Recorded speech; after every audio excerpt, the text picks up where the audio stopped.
ವೆಂಕಭೂವಿ ಗಣೇಶ ವಿಸರ್ಜನೆ ವೇಳೆ ಗಲಾಟೆ ನಡೆದಿರುವಂತದ್ದು. ದಾವಣಗೆರೆಯಲ್ಲಿ ಎಸ್ಪಿ ಉಮಾ ಪ್ರಶಾಂತ್ ಅವರು ಹೇಳಿಕೆಯನ್ನ ಕೊಟ್ಟಿದ್ದಾರೆ.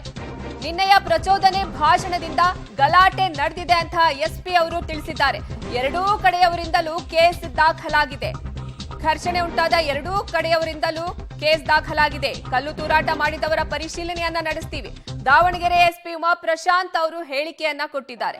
ಗಣೇಶ ಮೆರವಣಿಗೆ ವೇಳೆ ಅಲ್ಲಿ ಕಲ್ಲು ತೂರಾಟ ಆಗತ್ತೆ. ಎರಡೂ ಗುಂಪಿನವರಿಂದ ಕೇಸ್ ದಾಖಲಾಗಿದೆ. ನಾವು ಆರೋಪಿಗಳನ್ನ ಸೆರೆ ಹಿಡಿಯುವಂತಹ ಕೆಲಸ ಮಾಡ್ತೀವಿ ಅಂತ ಎಸ್ಪಿ ಉಮಾ ಪ್ರಶಾಂತ್ ಅವರು ಹೇಳಿಕೆಯನ್ನ ಕೊಟ್ಟಿದ್ದಾರೆ. ಸದ್ಯ ಬೂದಿ ಮುಚ್ಚಿದ ಕೆಂಡದಂತೆ ಆಗಿದೆ ದಾವಣಗೆರೆಯ ಪರಿಸ್ಥಿತಿ. ಕಲ್ಲು ತೂರಾಟವನ್ನ ನಡೆಸಿರುವಂತಹ ದೃಶ್ಯ ಮೊಬೈಲ್ನಲ್ಲೂ ಸಹ ಸೆರೆ ಸಿಕ್ಕಿದೆ. ಪುನೀತ್, ಈಗ ಯಾರೆಲ್ಲ ಕಲ್ಲು ತೂರಾಟವನ್ನ ನಡೆಸಿದ್ರು ಅವರು ಅಂದ್ರೆ ಮೊಬೈಲ್ನಲ್ಲೂ ಸಹ ದೃಶ್ಯ ಸೆರೆಯಾಗಿದೆ. ಆರೋಪಿಗಳನ್ನ ಸೆರೆ ಹಿಡಿಯುವಂತ ಕೆಲಸ ಆಗಿದ್ಯಾ?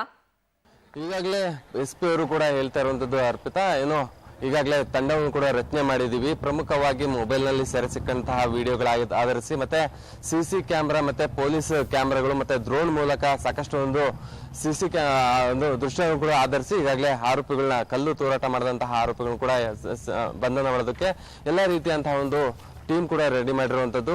ಏನು ದಾವಣಗೆರೆಯ ವೆಂಕಭೋವಿ ಕಾಲೋನಿ, ಅರಳಿಮರ ಸರ್ಕಲ್ ಆಗಿರ್ಬೋದು, ಮತ್ತೆ ಕೆಆರ್ ರಸ್ತೆ ಮತ್ತೆ ಹಂಸಭಾವಿ ಕಾಲೋನಿ, 3 ಕಡೆ ಕೂಡ ಕಲ್ಲು ತೂರಾಟ ಆಗಿದೆ.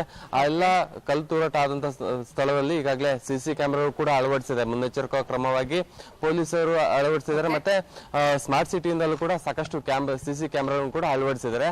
ಆ ಎಲ್ಲ ಸಿಸಿ ಕ್ಯಾಮೆರಾ ಆಗಿರ್ಬೋದು ಮತ್ತೆ ಮೊಬೈಲ್ ದೃಶ್ಯಗಳನ್ನು ಕೂಡ ಆಧರಿಸಿ ಈಗಾಗಲೇ ಆರೋಪಿಗಳನ್ನ ಕಲ್ಲು ತೂರಾಟ ಯಾರ್ಯಾರು ಮಾಡಿದ್ರು ಅವ್ರ ಮೇಲೆ ಕ್ರಮವನ್ನು ತೆಗೆದುಕೊಳ್ಳೋದಕ್ಕೆ ಎಲ್ಲಾ ರೀತಿಯಂತಹ ಸಿದ್ಧತೆ ಕೂಡ ನಡೆಸಿರುವಂತದ್ದು ಮತ್ತೆ ಟೀಮ್ ಕೂಡ ಸಿದ್ಧತೆ ಮಾಡಿರುವಂತದ್ದು.